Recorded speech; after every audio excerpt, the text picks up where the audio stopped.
안녕하세요. 밤이 깊었네요. 오늘 하루도 고생 많으셨죠? 편안하게 쉬면서 오늘 밤 따뜻한 옛날 이야기를 들어보세요. 옛날 옛적에 어느 한 깊은 산골 마을에 세상의 모든 시름을 다 짊어진 듯한 한 처녀가 살고 있었답니다. 그 처녀의 이름은 다명다녕 맑은 그림자라는 뜻이었지요. 하지만 그 이름과는 달리 다명의 삶은 늘 춥고 어두웠습니다. 때는 엄격한 유교 질서가 세상을 다스리던 조선의 어느 겨울이었습니다. 새벽 달기 울기도 전 온 마을이 아직 깊은 잠에 빠져 있을 때 다명은 언제나 가장 먼저 눈을 떴습니다. 마을에서도 가장 후미진 곳, 금방이라도 쓰러질 듯한 초가집 저자우의 흙바닥, 그 차가운 기운이 얇은 이불을 뚫고 등줄기를 시리게 했습니다. 후다명은 하얀 입김을 불며 몸을 일으켰습니다. 방 안은 희미한 호롱불 여덩 하나의 의지에 겨우 사물의 윤곽만 보일 뿐이었습니다.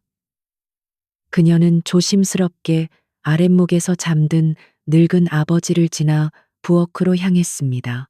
장독대 위에 놓인 질그릇, 옹기 대야에는 살얼음이 얇게 떠 있었습니다. 다명은 익숙한 듯 얼음을 깨고 차디찬 물에 얼굴을 담갔습니다. 물이 칼날처럼 살을 내는 듯 했지만 그녀는 신음소리 하나 내지 않았습니다. 그때였습니다. 방 안에서 깜박이던 호롱불 빛이 마루로 새어나와 물기에 젖은 그녀의 왼쪽 뺨을 비추었습니다.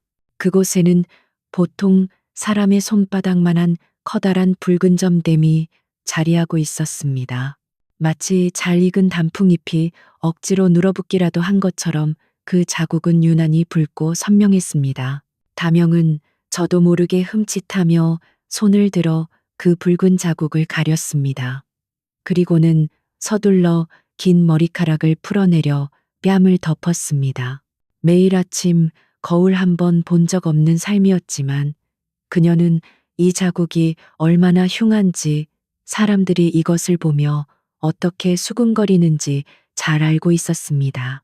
그녀는 축축한 손을 대충 옷자락에 닿고 차가운 부엌 아궁이 저 앞에 쭈그리고 앉았습니다. 나무 껍질처럼 거칠고 갈라진 손으로 젖은 장작을 밀어넣고 불씨를 살렸습니다.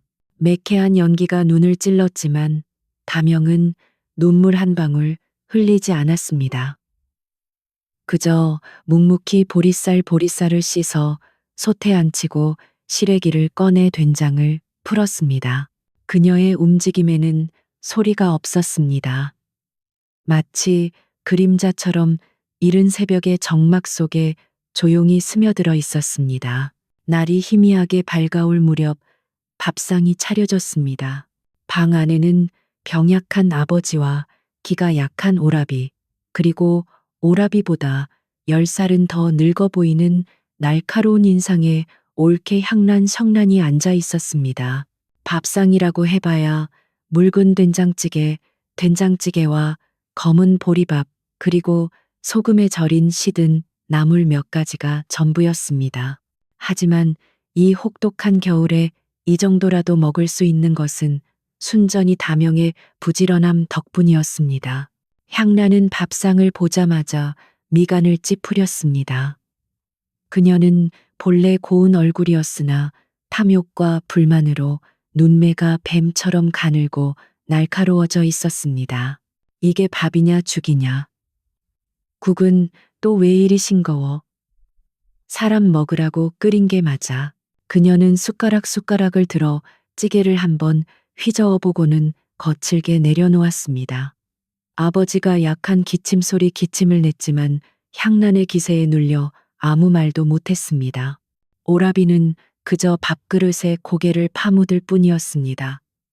죄송합니다, 새언니. 장작이 젖어서 불 조절이 다명이 조용히 말했습니다. 핑계는 그때 향난이 일부러 젓가락을 바닥에 떨어뜨렸습니다. 쨍그랑 놋젓가락이 방바닥에 부딪히는 소리가 유난히 크게 울렸습니다. 다명은 반사적으로 몸을 숙여 젓가락을 주우려 했습니다. 바로 그 순간 향란은 다명의 손등을 발로 툭 찼습니다. 아, 다명은 짧은 신음을 삼켰습니다. 아침부터 재수없게 그 흉한 얼굴 들이밀지 말랬지. 어디 부정을 타려고 부정타다. 향란의 목소리는 얼음장보다 차가웠습니다. 그 낯짝낯짝 얼굴을 비하하는 말 좀 안 보이게 치워 밥맛 떨어진다. 밥맛 떨어져 방 안은 순식간에 찬물을 끼얹은 듯 조용해졌습니다. 다명은 아무 말도 하지 않았습니다. 붉어진 손등을 감추지도 뺨을 가린 머리카락을 고쳐 쓰지도 않았습니다. 그저 고개를 더 깊이 숙였습니다. 방바닥에 떨어진 젓가락 위로 그녀의 어깨가 작게 떨리는 듯 했습니다.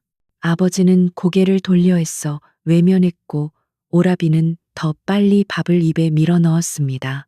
다명은 묵묵히 일어나 젓가락을 주워들고 부엌으로 나갔습니다. 그리고 차가운 물에 젓가락을 씻어 다시 가져다 놓았습니다. 그녀의 얼굴에는 어떤 표정도 떠오르지 않았습니다. 슬픔인지 체념인지 알 수 없는 깊은 침묵이 그녀의 붉은 점보다 더 짙게 드리워져 있었습니다. 방 안에는 밥 먹는 소리 대신 방 밖에서 몰아치는 칼바람 소리만이 문풍지를 울리며 가득했습니다. 다명은 부뚜막에 홀로 쭈그리고 앉아 식구들이 먹고 남긴 누룽지에 차가운 물을 부어 말아먹었습니다. 밥 아래서는 흙냄새와 연기 냄새, 그리고 그녀 자신의 마른 눈물 맛이 났습니다. 그의 겨울은 유난히 길고 혹독했습니다. 마치 하늘이 이 땅을 잇기로 작정한 듯 끝없는 눈발이 세상을 하얗게 덮어버렸습니다. 길은 끊겼고 장작은 바닥을 드러냈으며 광에 쌓아두었던 곡식은 쥐도 모르게 사라졌습니다. 마을에는 무서운 기근, 윙김, 이 그림자처럼 드리워졌습니다. 바람은 이제 문풍지를 울리는 정도가 아니라 집 전체를 뽑아버릴 듯이 울부짖었습니다. 다명의 초가집은 그 맹렬한 눈보라 속에서 위태롭게 흔들렸습니다.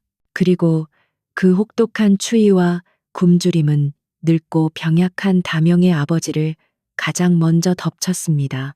아버지는 며칠째 뜨거운 불덩이처럼 끓어오르는 몸으로 자리에 누워 헛소리를 하기 시작했습니다. 물 좀 다오. 다명은 얼음장 같은 손으로 아버지의 마른 입술을 적셨지만 열은 좀처럼 내리지 않았습니다. 의원을 부를 돈도 약을 다릴 약재도 없었습니다. 이대로 가다가는 아버지가 이 겨울을 넘기지 못할 것이 분명했습니다. 안 돼, 아버지. 다명은 마지막 남은 희망을 붙잡고 부엌으로 달려갔습니다. 부엌 구석에는 집안의 마지막 곡식이 담긴 쌀독이 있었습니다. 하지만 쌀독은 며칠 전부터 향란에 의해 커다란 자물쇠로 잠겨 있었습니다. 새언니, 새언니. 다명은 안방문을 두드리며 애원했습니다. 안에서 향란이 잔뜩 신경질이 난 목소리로 문을 열고 나왔습니다. 그녀는 굶주림으로 눈이 더욱 날카로워져 있었습니다. 또 왜 이 난리야 사람. 잠 좀 자자. 아버지께서 위독하십니다. 열이 너무 높으세요. 제발 쌀 한 줌만, 죽조이라도 쑤어드리게 쌀 한 줌만 내어주세요. 다명은 차가운 마루에 무릎을 꿇고 머리를 조아렸습니다. 향란은 그런 다명을 싸늘하게 내려다보았습니다. 그녀의 입가에 잔인한 비웃음이 어렸습니다. 쌀 지금 내 눈에는 쌀이 보이는 모양이구나. 이 집안의 마지막 남은 쌀은 내 서방님 이 집안의 기둥을 위해서만 쓸 수 있다. 너 같은 년이나 내 늙은 아비 따위를 위해 쓸 쌀은 한 톨도 없어. 새언니 제발. 사람 목숨이 달렸습니다. 한 줌이면 됩니다. 제발. 다명은 향란의 바짓가랑이를 붙잡고 울며 매달렸습니다. 바로 그 순간 향란의 눈에 광기 어린 분노가 번뜩였습니다. 그녀는 다명의 머리채를 거칠게 잡아챘습니다. 이게 다 너 때문이야. 향란은 다명을 마당 한가운데 눈보라가 몰아치는 곳으로 끌고 나갔습니다. 내년이 태어날 때부터 그 흉측한 자국흉을 달고 나오더니 내년에 그 재수 없는 애군 어운이 이 집안을 망치고 이 마을에 굶주림을 몰고 온 게야. 네가 바로 역병입병이고 네가 바로 재앙 차양이다. 향란은 이성을 잃은 듯 소리쳤습니다. 그녀는 부엌에 있던 낡은 저고리 하나를 다명의 얼굴에 집어던졌습니다. 당장 이 집에서 나가 내 그 더러운 부은 덩어리를 가지고 썩 꺼지란 말이다.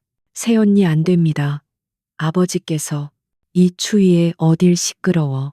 네가 사라져야 이 집안이 살아. 아버지가 살고 싶으면 네가 꺼져.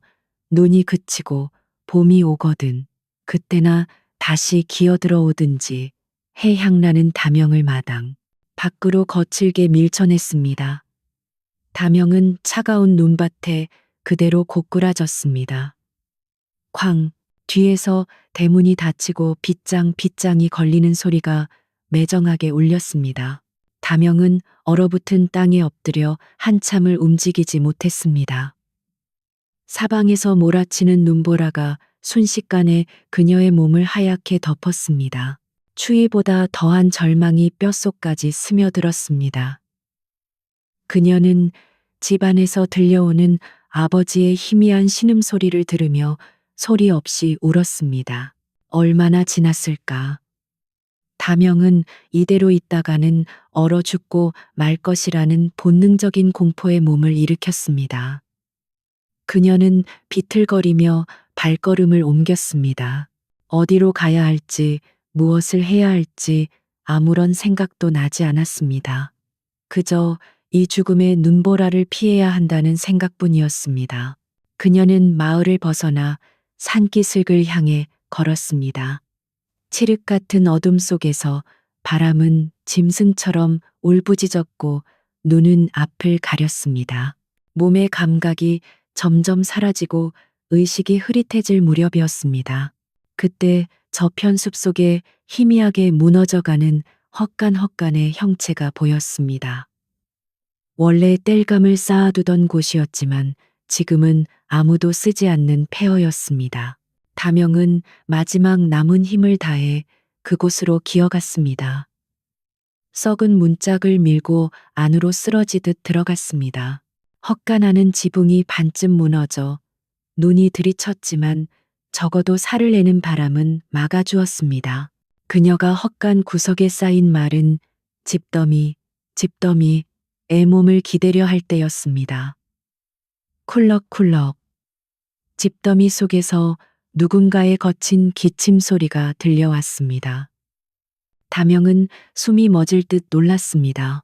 그녀는 조심스럽게 집더미를 헤쳤습니다. 그 속에는 한 사내가 몸을 웅크린 채 누워 있었습니다. 남루하기 짝이 없는 거지 행색이었습니다.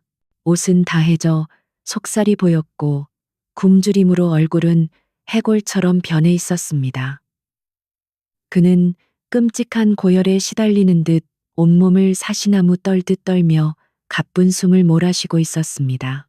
다명은 자신도 죽음의 문턱에 서 있었지만 자신보다 더 위태로워 보이는 그 생명을 외면할 수 없었습니다. 그녀는 무의식적으로 그에게 다가갔습니다. 사내의 몸은 불덩이 같았지만 밖으로 드러난 손발은 이미 차갑게 식어가고 있었습니다. 다명은 망설이지 않았습니다. 그녀는 자신이 입고 있던 낡은 저고리를 벗어 사내의 몸 위에 덮어주었습니다. 그리고는 자신도 집더미 속으로 파고들어 차갑게 식어가는 사내의 등을 자신의 등과 맞대었습니다. 자신의 얼마 남지 않은 체온 대원이라도 나누어 주려는 듯 그녀는 사내를 꼭 안았습니다. 신령님, 부처님, 이 사람이 저보다 더 가엾습니다. 부디 이 사람이라도 살려주십시오. 다명은 얼어붙은 손을 모으고 속삭이며 의식을 잃어갔습니다. 다음 날 아침 다명은 희미하게 스며드는 빛에 눈을 떴습니다. 다행히도 밤새 눈보라는 멎어 있었습니다. 자신의 온기 덕분인지 산에는 간밤의 고비는 넘긴 듯 보였습니다. 여전히 열은 높았지만 숨결은 조금이나마 안정되어 있었습니다. 다명은 비틀거리며 헛간 밖으로 나갔습니다. 굶주림으로 현기증이 났지만 그녀의 머릿속에는 저 사람을 살려야 한다는 생각뿐이었습니다. 그녀는 눈 덮인 숲을 헤매기 시작했습니다. 모든 것이 얼어붙은 혹한 속이었지만 다명에게는 남들이 보지 못하는 것을 보는 눈이 있었습니다. 그녀는 눈쉐 속에 희미하게 드러난 마른 줄기를 보고 땅을 파헤쳤습니다. 변수, 이 내면의 품성. 그녀는 놀랍게도 얼어붙은 땅 속에서 도라지 뿌리 몇 개와 바위 틈에 붙어 겨울을 나는 이끼를 찾아냈습니다. 다명은 헛간으로 돌아와 낡은 질그릇 조각에 눈을 녹여 물을 끓였습니다. 그리고 자신이 찾아낸 약초, 역처와 이끼를 넣고 정성껏 끓였습니다. 그것은 죽이라고 하기에도 민망한 묽은 미음에 가까웠습니다. 그녀는 사내의 머리를 조심스럽게 들어 올려 자신의 입술로 미음의 온도를 확인한 뒤 숟가락도 없는 터라 작은 나뭇가지로 조금씩 사내의 마른 입술에 흘려 넣었습니다. 사내는 무의식 중에 그 따뜻한 기운을 받아 삼켰습니다. 며칠이 그렇게 흘러갔습니다. 두 사람은 아무 말도 나누지 않았습니다. 헛간 안에는 오직 모닥불이 타는 소리와 두 사람의 희미한 숨소리만이 전부였습니다.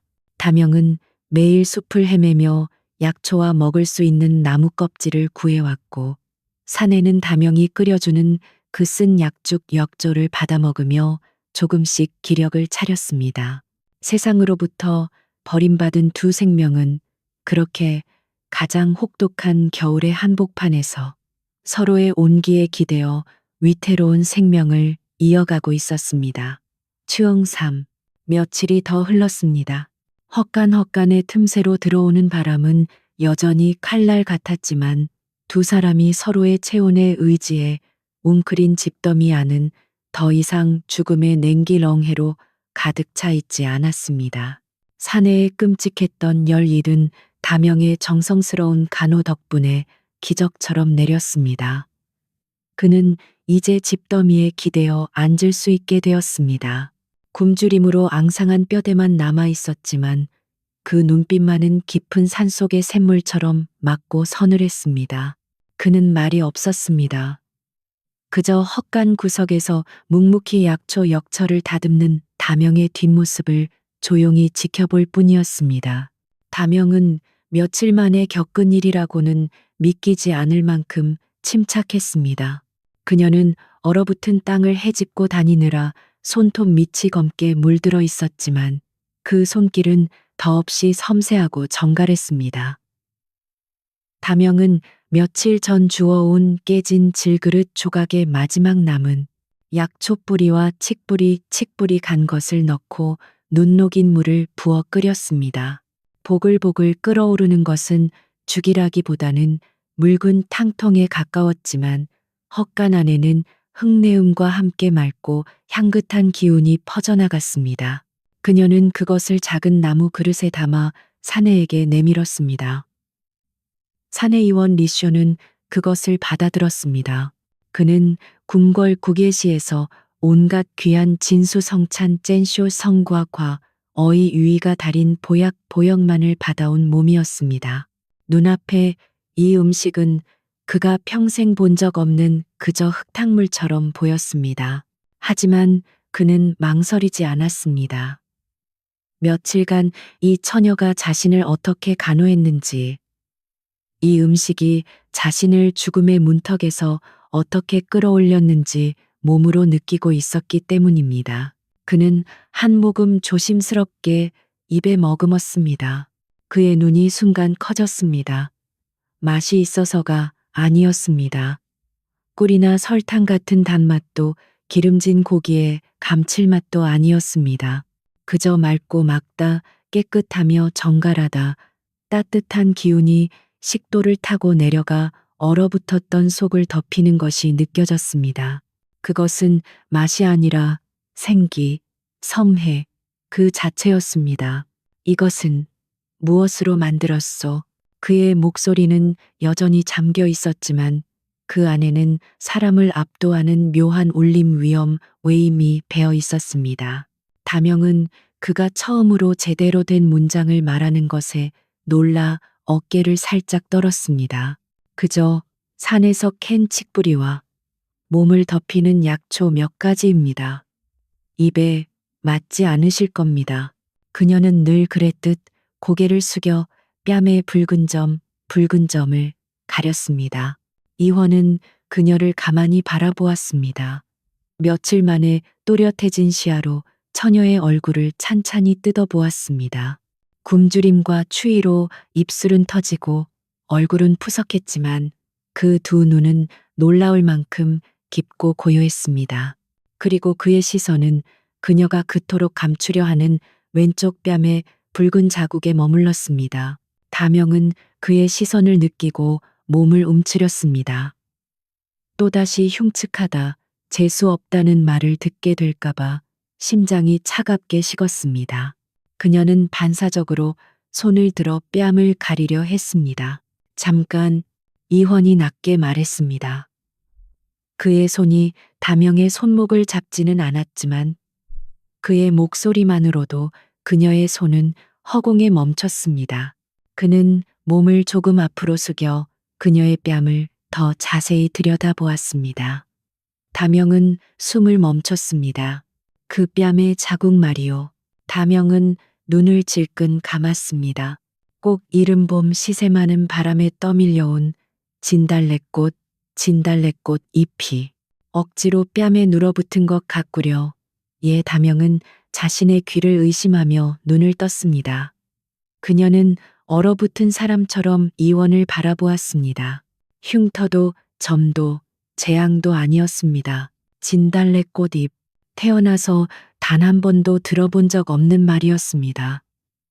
그녀의 뺨을 가리고 있던 손이 힘없이 무릎 위로 툭 떨어졌습니다. 다명의 까만 눈동자에 이원의 얼굴이 담겼습니다. 그리고 그녀의 눈에서 뜨거운 눈물 한 방울이 뺨을 타고 흘러내렸습니다. 슬퍼서가 아니었습니다.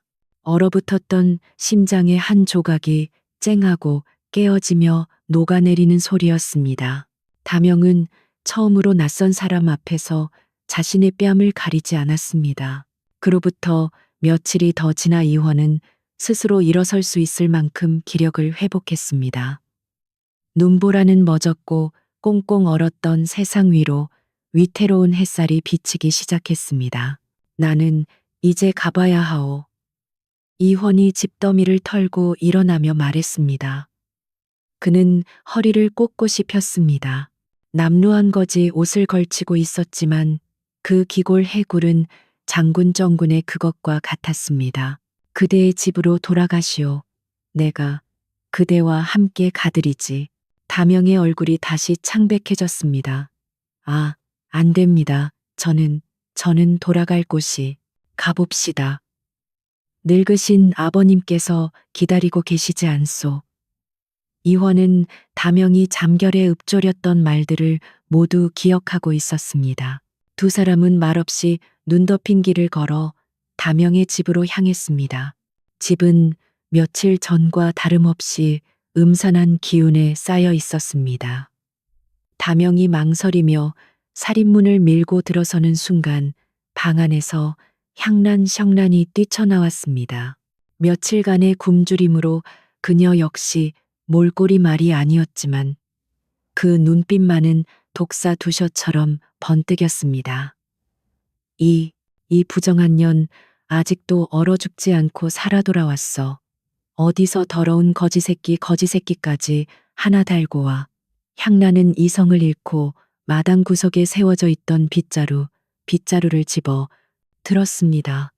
그리고는 다명을 향해 사납게 휘둘렀습니다. 당장 꺼지지 못해 다명은 예전의 다명이 아니었습니다. 그녀는 눈을 감거나 피하지 않았습니다. 오히려 한 걸음 앞으로 나섰습니다. 그녀는 자신의 몸으로 이원을 가로막으며 두 팔을 벌렸습니다. 저를 치십시오. 향란은 다명의 예상치 못한 반항에 멈칫했습니다. 저를 때리시는 것은 괜찮습니다. 다명의 목소리는 떨렸지만 그 안에는 굳은 심지가 밝혀 있었습니다. 하지만 이분은 병환빙환에서 막 일어나신 분입니다. 이분은 안 됩니다. 죄 없는 병자까지 해칠 수는 없습니다. 뭐라고 인연이 미쳤나. 향란이 다시 빗자루를 쳐들었을 때였습니다. 그만두시오. 얼음장처럼 차가운 목소리가 뒤에서 들려왔습니다. 이원이 다명을 자신의 등 뒤로 부드럽게 밀어내고 앞으로 나섰습니다. 그는 빗자루를 든 향란을 똑바로 노려보았습니다. 그저 깡마른 거지일 뿐이었는데 그 눈빛은 천근의 무게를 담고 있어 향란을 압도했습니다. 내 놈은 또 뭐야. 얼굴에 찍힌 흉흉보다 마음속에 자리한 악강호. 이 천배는 더 무서운 법이요. 이원의 목소리는 낮았지만 담장 너머까지 울릴 듯 힘이 있었습니다. 제 몸 하나 가누지 못하는 늙은 아비를 굶기고 한겨울 눈보라 속으로 제 식구를 내쫓다니. 금수, 진서도 이러지는 않을 것이요. 내년의 마음이야말로 이 집안에 든 가장 큰 재앙이다. 향란은 그 기세에 눌려 뒷걸음질 쳤습니다. 빗자루가 손에서 떨어졌습니다. 너는 대체 정체가 뭐냐? 이원은 대답할 가치도 없다는 듯 싸늘하게 그녀를 한번 돌아보고는 다명을 향해 말했습니다. 이런 곳에서 더 머물 수 없소. 갑시다. 다명은 집 안쪽을 아버지가 누워있을 방문을 슬픈 눈으로 한참 바라보았습니다. 그리고는 말없이 고개를 끄덕였습니다. 그녀는 이원을 따라 집을 나섰습니다. 다시 헛간으로 돌아온 두 사람 사이에는 침묵이 흘렀습니다. 나는 이제 정말 가야 할 곳이 있어. 이원이 먼저 입을 열었습니다. 이 은혜는 결코 잊지 않겠소. 그는 품속에서 낡은 복주머니 하나를 꺼내 다명에게 건넸습니다. 이것은 약값이요. 주머니는 작았지만 묵직했습니다. 안에는 은전인챈 몇 잎이 들어 있었습니다. 다명이 평생 만져본 적 없는 큰 돈이었습니다. 저는 이런 것을 받으시오. 이것만으로는 그대의 목숨을 구한 값에 턱없이 부족하지. 이원은 그녀의 손에 주머니를 쥐어주었습니다. 그리고는 품에서 또 하나 손바닥 반만한 작은 나무패 무파를 꺼냈습니다. 그곳에는 다명이 알 수 없는 간단한 문양문형이 새겨져 있었습니다. 혹여 감당할 수 없는 위급한 일이 생기거든 이것을 가지고 관야로 가시오. 그들이 그대를 도울 것이요. 다명은 얼떨떨한 표정으로 은전과 나무패를 받아들었습니다. 이원은 더 이상 아무 말 없이 돌아섰습니다. 그는 눈밭을 가로질러 숲속으로 걸어갔습니다. 남루한 옷차림이었지만 그 걸음걸이는 조금의 흐트러짐도 없었습니다. 다명은 그가 사라진 곳을 한참이나 바라보았습니다. 기근은 여전했습니다. 마을 사람들은 굶주림에 지쳐갔습니다. 다명은 손에 쥔 은전을 바라보았습니다. 이 돈이면 따뜻한 남쪽으로 도망쳐 혼자 살아갈 수도 있었습니다. 하지만 그녀는 그 돈을 들고 비틀거리며 마을 장터로 향했습니다. 그리고 그 돈 전부를 털어 곡식조와 보리 한 자루와 커다란 무쇠 솥 하나를 샀습니다. 그녀는 헛간 앞터에 무쇠 솥을 걸었습니다. 그리고 매일 새벽 산에 올라 약초와 먹을 수 있는 뿌리를 캐왔습니다. 구수하고 향긋한 약 냄새역, 냄새가 굶주린 마을에 퍼져나가기 시작했습니다. 처음에는 아무도 오지 않았습니다. 그 전박이 처녀가 끓이는 죽을 먹고 탈이라도 날까 두려워했습니다. 가장 먼저 다가온 것은 부모 잃은 고아 구이들이었습니다. 아이들은 굶주림에 못 이겨 다명이 내미는 죽을 허겁지겁 받아먹었습니다. 그리고 며칠 뒤 기침을 달고 살던 아이들의 안색이 눈에 띄게 좋아졌습니다. 소문은 천천히 퍼져나갔습니다. 죽을 날만 기다리던 독거노인 둑길 어른들이 지팡이를 짚고 헛간을 찾아왔습니다.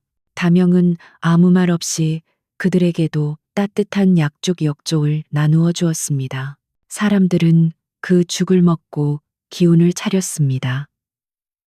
신기하게도 지병이 낫고 추위를 이겨낼 힘을 얻었습니다. 어느새 마을 사람들은 더 이상 다명을 전박이 처녀라고 부르지 않았습니다. 그들은 두려움과 의심 대신 경외 징회와 감사의 마음을 담아 그녀를 이렇게 부르기 시작했습니다. 약죽 선녀, 역조, 셋류, 다명은 여전히 말이 없었지만 더 이상 뺨을 가리지 않았습니다. 그녀의 붉은 점은 혹한 속에서 사람들을 살리는 따뜻한 불씨처럼 빛나고 있었습니다. 다명의 약죽 여조, 이 굶주린 사람들을 구하고 있다는 소문이 산을 넘고 물을 건너기 시작할 무렵 마침내 얼어붙었던 땅을 녹이는가 싶던 어느 이른 아침 마을은 발칵 뒤집혔습니다. 땅을 울리는 말발굽 소리와 둥둥거리는 북소리 때문이었습니다. 굶주림에 지쳐있던 마을 사람들은 이 난리륜리에 또 무슨 세금 쇄긴을 거들어 오거나 장정정병들을 징집정집하러 오는 줄 알고 겁에 질려 문을 걸어 잠갔습니다. 하지만 마을 어귀로 들어선 이들은 세금 징수원이 아니었습니다. 날카로운 창청을 들고 위풍당당하게 도열한 수십 명의 내금이나 근사들, 그리고 그 중앙에 어사유시라고 쓰인 깃발과 함께 위험 있는 얼굴로 말을 타고 들어서는 한 사내였습니다. 그는 바로 임금의 명을 받고 민정을 살피러 나온 암행어사 안형유 씨였습니다. 모두 들으라, 나는 왕명을 받들어 이 고을의 굶주림을 규시하고 백성을 괴롭히는 자들을 색출하러 왔노라. 어사의 목소리는 천둥처럼 울려 퍼졌습니다. 사람들은 반신반의하며 닫힌 문틈으로 조심스럽게 밖을 내다보았습니다. 어사는 말에서 내리자마자 한치의 망설임도 없이 임금의 비밀 지령 밑지 이 담긴 서찰을 펼쳐보았습니다. 그리고는 곧장 군사들을 이끌고 한 곳으로 향했습니다. 그곳은 바로 다명이 쫓겨났던 그녀의 옛집이었습니다. 이게 무슨 일이요? 관관에서 어찌 미천한 백성의 집에 향난과 그녀의 남편 다명의 오랍이 이 창백해진 얼굴로 마당에 엎드렸습니다. 어사는 싸늘한 눈으로 그들을 내려다보았습니다. 이 집의 주인 내외를 들어라. 너희는 이 혹독한 기근 속에서 늙은 아비를 굶기고 동생을 눈보라 속으로 내쫓는 배륜을 저질렀다. 그것만으로도 큰 죄이나 너희의 죄는 거기서 그치지 않는다. 어사가 손짓하자 군사들이 횃불을 들고 집 안 곳곳을 수색하기 시작했습니다. 그들은 텅 빈 부엌을 지나 향란이 안방으로 사용하던 방이 뒤편 굳게 잠긴 광창고의 문을 도끼로 부수었습니다. 광문이 부서져 열리는 순간 그곳에 있던 모든 사람들이 숨을 멈췄습니다. 광 안에는 쌀가마니와 보리조가 산더미처럼 쌓여 있었습니다. 마을 사람들이 굶어 죽어가는 동안 이들은 곡식을 빼돌려 쌓아두고 있었던 것입니다. 저것은 향나는 사색 스서이 되어 말을 잇지 못했습니다. 어사는 증거 앞에서 더욱 녹이 누케를 띠며 외쳤습니다. 이것이 끝이 아니다. 마루 밑을 파헤쳐라. 군사들이 마루청을 뜯어내고 흙을 파헤치자 썩은 집단 밑에서 시커먼 독 오용들이 줄줄이 드러났습니다. 그 안에는 곡식과 바꿔치기한 백성들의 피눈물은 링과 녹그릇들이 가득했습니다. 너희는 고을 아전 야채 놈들과 짜고 나라에서 내린 구휼미, 구슈미까지 빼돌려 암시장 안시청에 비싼 값으로 팔아넘겼다. 백성들이 굶주림에 죽어가는 동안 너희는 그 피를 빨아 배를 채웠단 말이다. 이는 나라의 근간을 흔드는 영모, 니모와 다름없는 대죄다죄다. 그제야 모든 사실을 알게 된 마을 사람들이 담장 너머에서 분노에 차 소리쳤습니다. 저런 천벌템파들 받을 년놈들, 우리 아이가 굶어 죽어갈 때 저들은 쌀을 썩히고 있었단 말인가. 향란은 더 이상 버틸 수 없다는 듯 실성시싱한 사람처럼 머리를 풀어헤치고 발악했습니다. 아니요, 내가 아니야. 저주 쥐뉴 때문이야. 다 그 흉측한 전박이년 다명이 때문이라고. 그년이 우리 집에 재앙을 몰고 왔단 말이다. 어사는 얼음보다 차가운 목소리로 그녀의 말을 잘랐습니다. 입 다물라. 이 고을의 유일한 재앙은 얼굴의 흉쇼니 아니라 바로 내년에 그 썩어 문드러진 마음신이다. 그것은 며칠 전 그 거지 사내가 했던 말과 똑같았습니다. 어사는 엄중히 명했습니다. 저 패륜하고 탐욕스러운 부부夫婦를 당장 결박하라. 그들의 모든 재산 잘산을 몰수못쇼하여 굶주린 백성들에게 나눌 것이다. 이들은 관노비가 되어 평생토록 자신들의 죄를 씻게 될 것이다. 군사들이 비명을 지르는 향랑과 넋이 나간 남편을 끌어냈습니다. 어사는 이어 방 안에 홀로 방치되어 숨만 겨우 붙어 있던 다명의 아버지를 발견했습니다. 그는 즉시 함께 온 의원에게 명해 아버지를 관악관야의 의료시설로 옮겨 정성껏 돌보게 했습니다. 인과응보, 인고응보는 이렇듯 분명했습니다.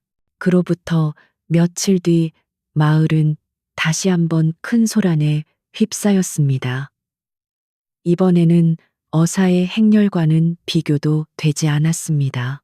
하늘을 가릴 듯한 오색 우석 깃발과 길을 정화하는 향로, 그리고 화려한 금장식 진정식으로 뒤덮인 거대한 연, 바로 임금의 행차 유가였습니다. 임금님이시다. 임금님께서 납시었다. 마을 사람들은 땅에 얼굴을 밟고 부복감이 고개조차 들지 못했습니다. 이 산골 마을이 생긴 이래 임금의 용한 롱가오이 직접 행차한 것은 처음이었습니다. 화려한 용포 롱퍼를 입은 임금 이원리션 이 연어가에서 내렸습니다. 굶주리고 병들었던 거지 사내의 모습은 온데간데 없었지만 깊고 위험 있는 그 눈빛만은 여전했습니다. 도열한 어사와 관리들이 머리를 조아리며 임금을 맞이했습니다. 하지만 이원은 그들을 지나쳤습니다. 엎드린 백성들도 지나쳤습니다. 그의 시선시세는 오직 한 곳 마을 구석에서 여전히 김이 모락모락 피어오르는 초라한 헛간을 향해 있었습니다. 임금은 한 걸음 한 걸음 그곳을 향해 걸어갔습니다. 다명은 이 소란에 솟소들 젖던 손을 멈추고 밖으로 나왔습니다. 그녀는 검댕이 묻은 행주치마 자락에 손을 닦으며 멍하니 서 있었습니다. 저 멀리서 눈부신 용포를 입은 한 사내가 자신을 향해 걸어오고 있었습니다. 그가 가까워질수록 다명은 숨이 멎는 것 같았습니다. 그 눈빛, 며칠 전 헛간에서 함께 추위를 견뎠던 자신의 뺨을 진달래꽃 입이라 불러주었던 바로 그 눈빛이었습니다. 그녀는 머릿속이 하얗게 비어 엎드려 절을 해야 한다는 예법 리화조차 잊었습니다. 마침내 임금이 그녀의 앞에 멈춰 섰습니다. 모든 백성이 숨죽여 지켜보는 가운데 조선의 지존지존인 이원은 검댕 묻은 얼굴로 멍하니 서 있는 미천한 처녀를 향해 천천히 그리고 정중하게 고개를 숙여 가벼운 목례 무리를 표했습니다. 일어나라 다명아. 임금의 낮고 부드러운 목소리가 울렸습니다. 과인 과래는 앓고 있었소. 그는 천천히 입을 열었습니다. 몸이 아팠던 것이 아니라 높고 화려한 궁궐 규기빅에 갇혀 백성들의 신음소리를 듣지 못하는 거짓에 눈이 가려진 마음이 앓고 있었지. 임금의 시선이 헛간과 그 앞에 커다란 솥을 향했습니다. 과인은 내 백성이 굶주림에 죽어가는 것을 몰랐으니 임금의 자격이 없었소. 허나 그가 다시 다명을 바라보았습니다. 그대는 그 한 그릇의 약죽 역조으로 그리고 그대의 거짓 없는 진심 짠신으로 과인의 병든 마음을 고치고 이 마을 백성들의 목숨을 구했소. 그대의 그 뺨에 머문 꽃집이 과인과 이 백성들을 구한 것이요. 모든 관리들과 백성들은 임금이 한낱 계집에게, 그것도 흉측한 점을 가진 계집에게 저토록 극진한 찬사를 보내는 것에 경악을 금치 못했습니다. 몇몇 신하들은 그녀를 후궁헛궁으로 삼으려 하시는가 짐작했습니다. 하지만 임금의 생각은 달랐습니다. 과인은 그대를 궁궁으로 데려가지 않겠소. 이헌은 엄숙하게 선언했습니다. 그대의 재능 잔언은 좁은 궁궐 담장 안에 가두어 한 사람을 위해서만 쓰일 것이 아니오. 그대의 그 따뜻한 마음과 지유의 손길은 굶주리고 병든 조선의 모든 백성 박성을 위해 쓰여야 마땅하오. 임금은 좌중을 둘러보며 명을 내렸습니다. 진, 젠, 은, 다명을 조선 팔도의 모든 약방역fon과 백성을 구제하는 관청구율소, 조슈소의 음식을 총괄하는 의료, 상궁이려, 구명, 의로 정식 임명하겠소. 그녀가 더 많은 생명을 구할 수 있도록 과인이 힘을 실어줄 것이요. 다명은 자신의 귀를 의심했습니다. 상궁, 그것은 평민 빅민은 감히 상상도 할 수 없는 높은 지위였습니다. 그녀는 그제야 다리가 풀리는 것을 느끼며 자리에 무릎을 꿇었습니다. 뜨거운 눈물이 흙바닥으로 뚝뚝 떨어졌습니다. 성은이 망극하옵니다. 전하덴샤. 그렇게 지독했던 겨울이 가고 얼어붙었던 땅을 뚫고 어김없이 새싹이 돋아나는 봄이 찾아왔습니다. 다명이 이헌과 함께 목숨을 연명했던 그 초라한 헛간 자리에는 이제 번듯한 기와집이 한 채 들어섰습니다. 그곳에는 임금이 직접 이름지어 현판 괸반을 내린 활인서 호렌슈, 사람을 살리는 곳라는 글씨가 금빛으로 빛나고 있었습니다. 그곳은 마을의 의원이윤이자 가난한 이들을 위한 공공부엌, 공공주방이 되었습니다. 다명은 궁에서 내린 화려한 비단옷 대신 소박하지만 단정한 하얀 한복 한복을 입고 있었습니다. 봄볕이 가득한 마당에서 그녀는 마을 아이들을 둘러싸고 앉아 약초 역철을 다듬고 있었습니다. 자, 이것은 도라지란다. 뿌리는 기침에 좋고 이것은 쑥이지요. 저는 알아요. 아이들의 맑은 웃음소리가 마당에 가득했습니다. 다명은 그 모습을 보며 환하게 미소 지었습니다. 따뜻한 봄볕이 그녀의 얼굴 위로 쏟아졌습니다. 그녀는 더 이상 긴 머리카락으로 왼쪽 뺨을 가리지 않았습니다. 흉숑이라 불렸던 그 붉은 점은 봄 햇살 아래 마치 수줍게 피어난 한 송이 붉은 꽃처럼 그 누구보다 따뜻하고 고귀한 빛을 발하고 있었습니다.